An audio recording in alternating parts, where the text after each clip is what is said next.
The courtroom opens with tension already in the air. The judge and attorneys wrestle with a serious concern. A defendant recently tested positive for drugs.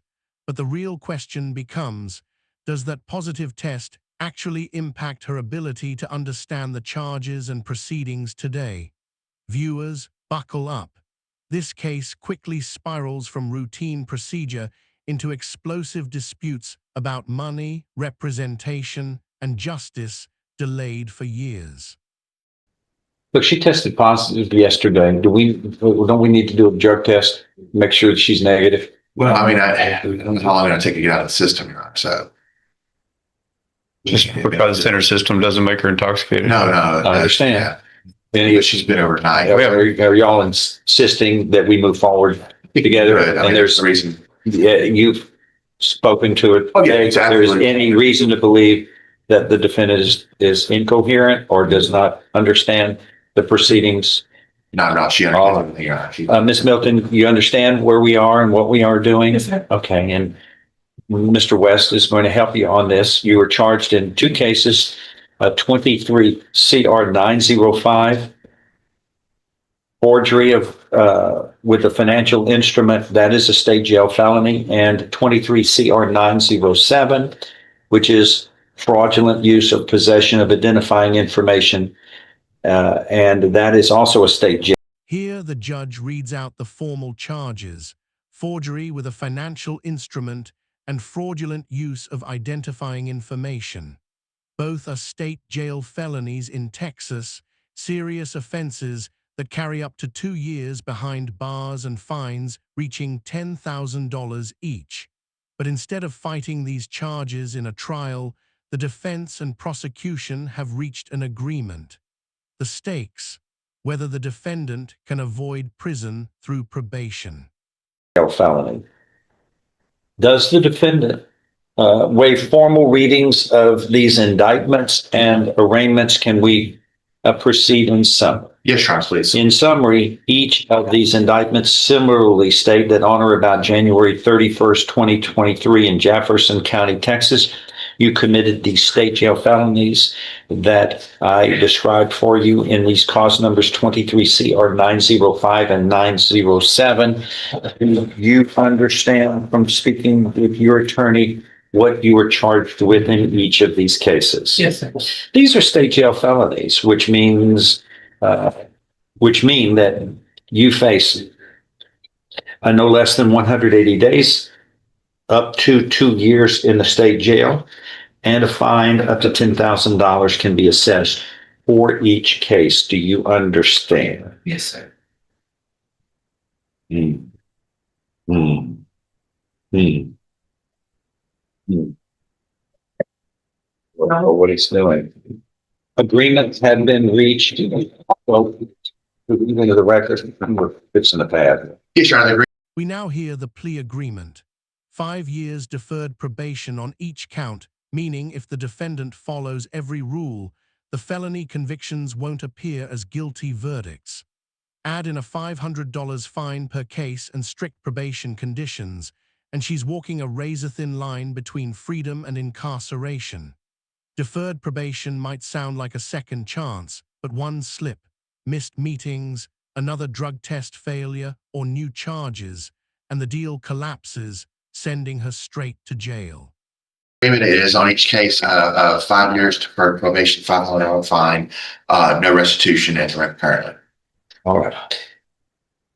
Or is it your understanding, as Mr. West has just read out loud, that the plan is you would be pleading guilty on each of these cases, not found guilty, but placed on deferred or unadjudicated probation for up to 5 years? And was there a fine? $500 fine in each case, and there would be terms and conditions of probation, which is normal and customary for this type of offense in each case. Is that your understanding of the plan? Yes, sir. If I follow this agreement, you have no right of appeal of your cases. Do you understand? Yes, sir. How do you plead in each of these cases, guilty or not guilty? This is the defining moment, the guilty plea. The judge asks point blank, Are you pleading guilty voluntarily of your own free will? The defendant responds yes. That simple answer carries massive weight. By entering a guilty plea, she waives her constitutional rights. No jury trial, no right to confront witnesses, no right to appeal. It's a trade-off, certainty now versus risking an unpredictable trial. But did she make this choice out of strategy or desperation?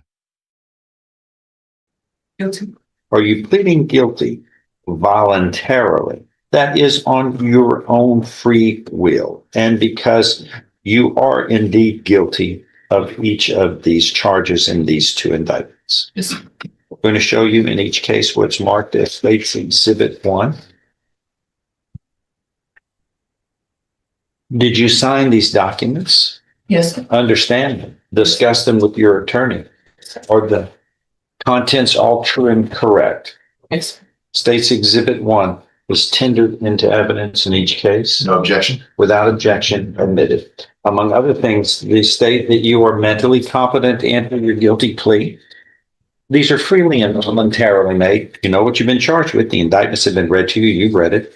You're guilty of the crimes charged in any lesser included offenses. You are giving up your rights to a jury trial and the rights to the appearance, confrontation, cross-examination of witnesses. You are totally satisfied with the representation provided by your lawyer. All of this is true. It states, so help you God. Sir. Is that true? Yes, it's true. Let me tell you, this pad is just, Here, switch with me. oh, Log you it back is, The battery is really low on that much. Get like that. It's pull up what you need. yeah, it doesn't want to pull up right Yeah. now. It's No, it wasn't charged. I only do one at a time. So leave mine. Fine, 500 on each. it's not working. This is not working. So the guinea pig, it's not. I don't, Whenever you get out. Oh, 05? Are we on 07? I think it's 05, keep trying to open. Maybe 07. I think I already did 07 and that closed fine. Yeah. Check it. Yeah. I don't have any of them back to you because I'm not logged in. You can see your initials on them. Yeah, they're locked with us. Stand by, everybody. Smoke them if you got them. What's the problem on this thing? Is it me? Loosen up behind the wheel.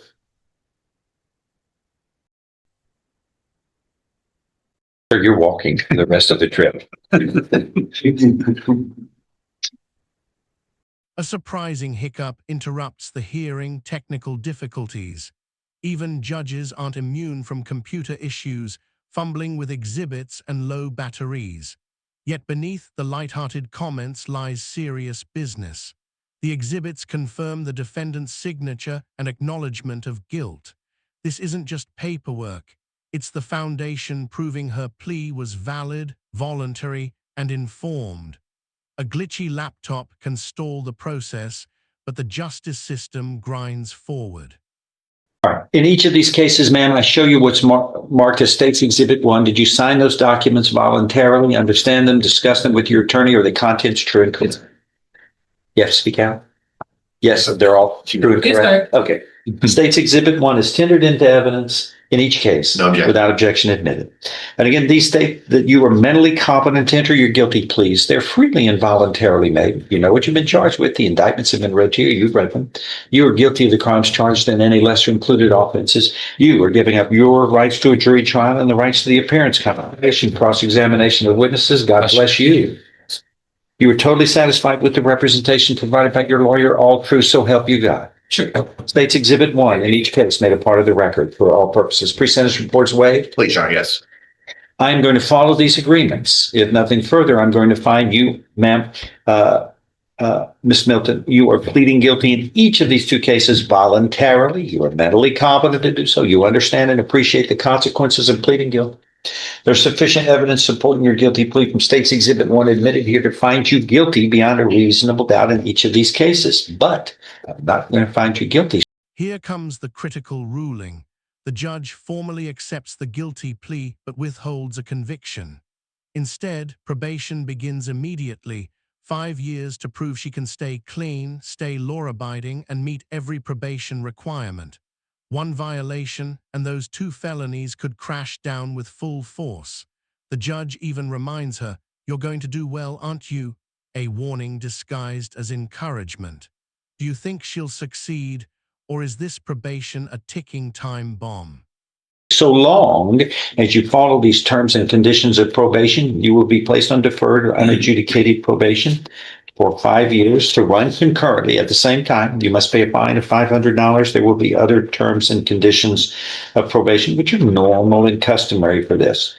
Make sure you follow these. If you fail to follow the terms and conditions of probation, your probations could be revoked. You could then be found guilty of these felonies and sentenced up to 2 years in each case. Okay? Oh, you're going to do well, aren't you? All right. Fix this, and the probation officer will go over all of this with you here in a moment. Thank you. Oh, that's what you want. Yeah. I need comfort. Yeah. Oh, here you go. Yes, she's only need to finish up the rest of it. Okay. Hearings. Oh, Ron, can you pick that up, please? The courtroom shifts dramatically. A new case begins. A defense attorney asks to withdraw because the client stopped paying. But here's the kicker. This isn't a brand new case. It's been dragging for 2.5 years. A serious aggravated assault charge is still unresolved. The judge's frustration is clear. Justice delayed is justice denied, both for the defendant and the community.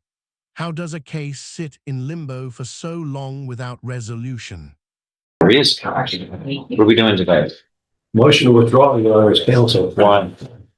Well, for one thing, he's not gonna pay me anymore, I don't think, at all. I've been without pay for a number of months. And, we're supposed to be coming up to trial. When is this trial set? When was this on? Please? June 2nd? No, that was the last. That was the last event. setting. I don't think he had the present setting. I know of. Yeah, When we had hearings. setting for the hearing, it's got, Yeah, we had, the last trial setting was in March, Judge.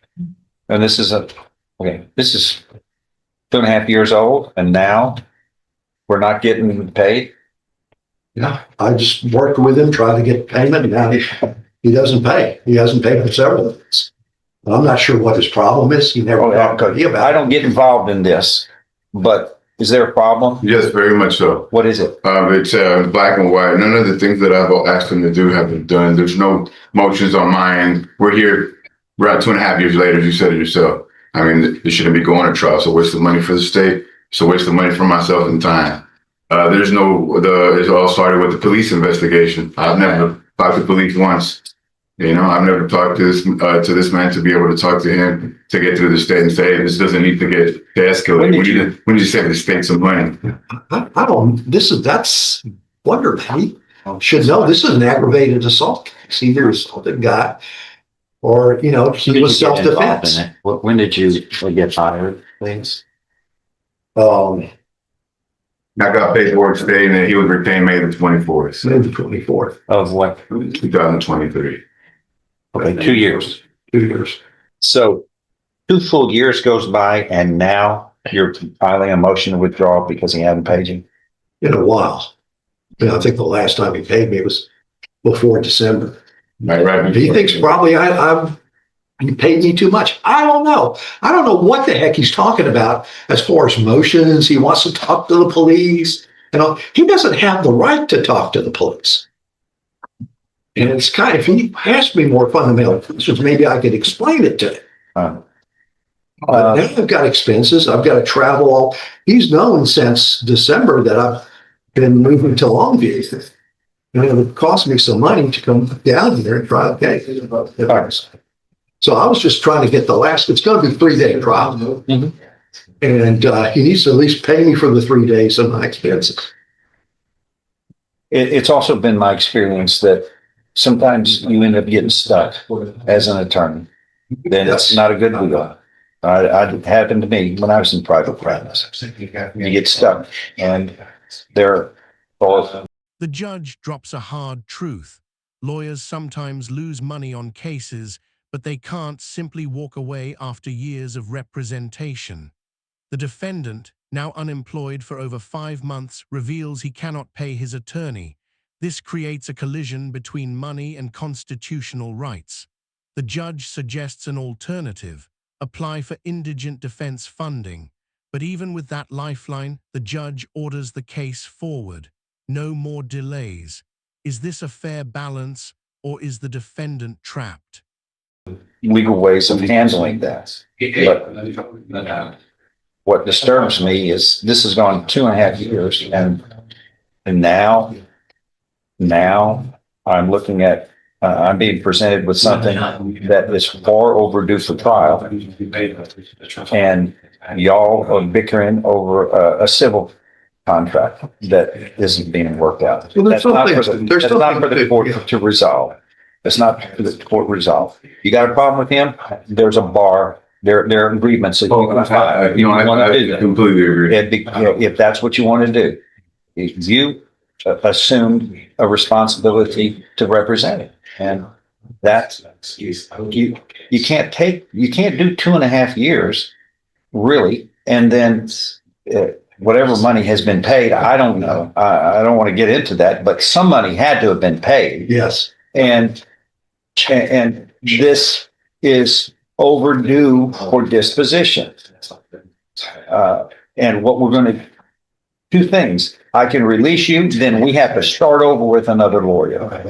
And that won't be fair to the people, which is my first responsibility, as well as the constitutional rights of defendants. But moving a trial forward without unreasonable delay is foremost. And I don't get these problems. These are always worked out. But I also know lawyers end up losing money on some cases.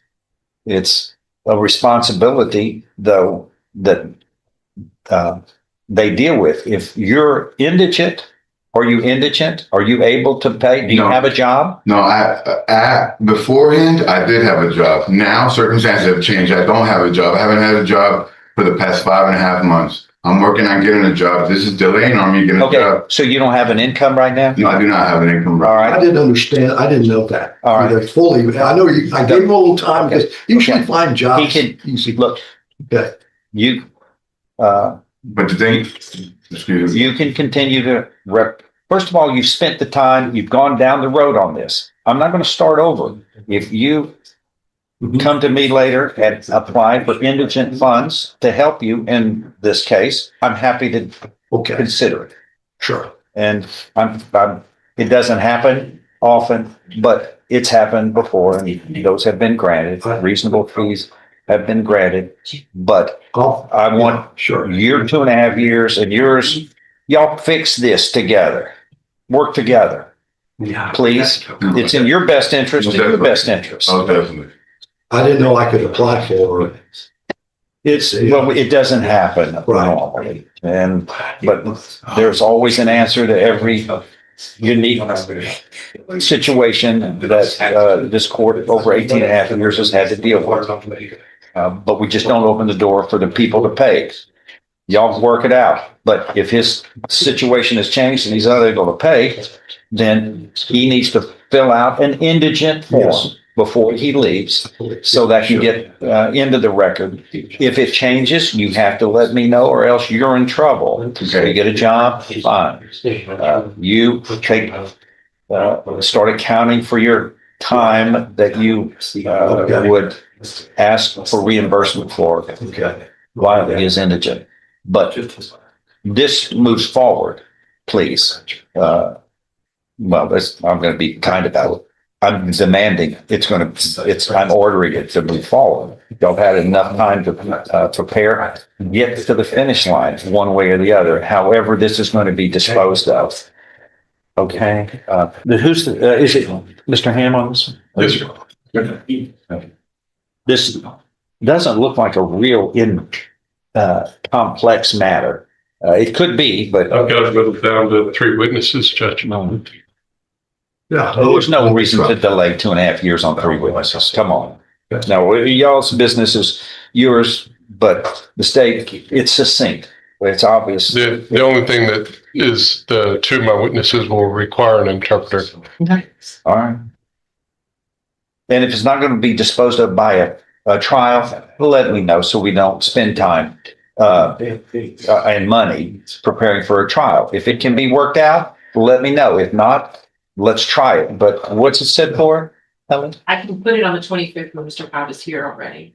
That would be. No, he's not going to be ready. I'm going to give me another month, please. We're setting this, y'all, that's the finish line. The 22nd of September, Okay. That's, 2022. okay. All right, that's set on that date. We'll make sure. If We'll work together. Correct. If I may say, one of the things that I want to bring up, obviously that was a sideline for me from Yes, the sir. get-go. I wanted to bring up, I also want to get this over with and situated, which I'm willing to talk to Mr. Cobb, see if we can continue this, because in reality today, I got started with this paperwork on the 24th of just the other day, saying, this motion referring to get out. Yeah. But we realized this before in our previous time that we came here, when he didn't show that he wasn't going to no longer be able to partake in this.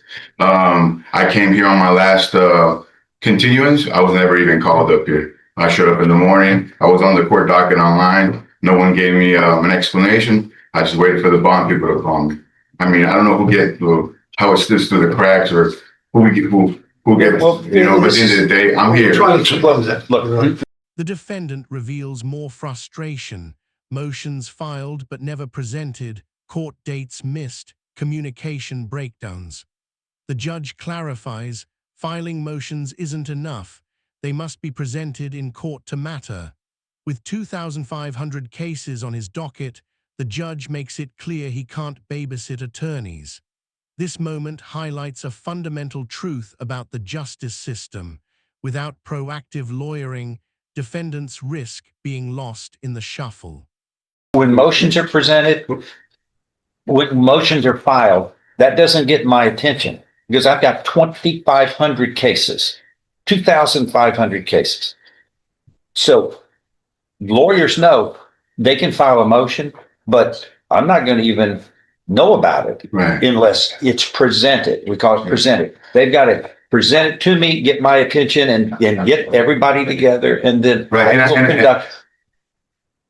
I will conduct a hearing on it. The fact that it's filed, that doesn't get to the finish line. Right. You have to present it, and then we'll take it up. It would be enormous. And most motions, strangely enough, are never presented. They file them, and they sit in the file, and then they get shredded at the end because nothing was ever done about it. Nobody ever presented. Nobody ever moved on it. They filed it. It seems to me a waste of effort, but until it's moved by the parties, one party presents it to me, we have a motion, if we want to have a hearing on it, then I'll do it. Because most motions they're filed and then they're never moved on. And that's the party's business. So that's what the court does. I couldn't deal with all those on my own anyway. It would be impossible, but it's unnecessary because they're pro forma. They're some just formality in many cases. And until it gets serious, then I'll be able to move on it. Two different cases, two different defendants, yet one central theme, the weight of responsibility. For one, probation offers a lifeline but hangs by a thread. For the other, financial struggles threaten to derail justice altogether. The judge makes it plain, justice cannot wait forever. Trials will move forward, pleas will be enforced, and excuses won't stop the march of the court. In y'all's case, work together. The team is more powerful than individuals working in different directions for the same goal. You represent him, and you got your interests here. that are at stake in your constitutional rights. Work as a team. That's the way it's always done. We never have problems. Fix this. And that's in your best interest and everybody's best interest. Okay? It's set for trial. If the most cases are disposed of without a trial, 95% are disposed of without a trial. If that's the way it's going to be done, let me know. And then That's the route that I would take. Yeah. if it has to be a trial, we've done 600 trials. Yeah. So we're not afraid to try cases. And that's what this is for. Okay. Fix it. Be ready for trial or let me know otherwise. Thank you. Okay. Thank you. Dior, Frazier, David, Grove. I hadn't even seen David.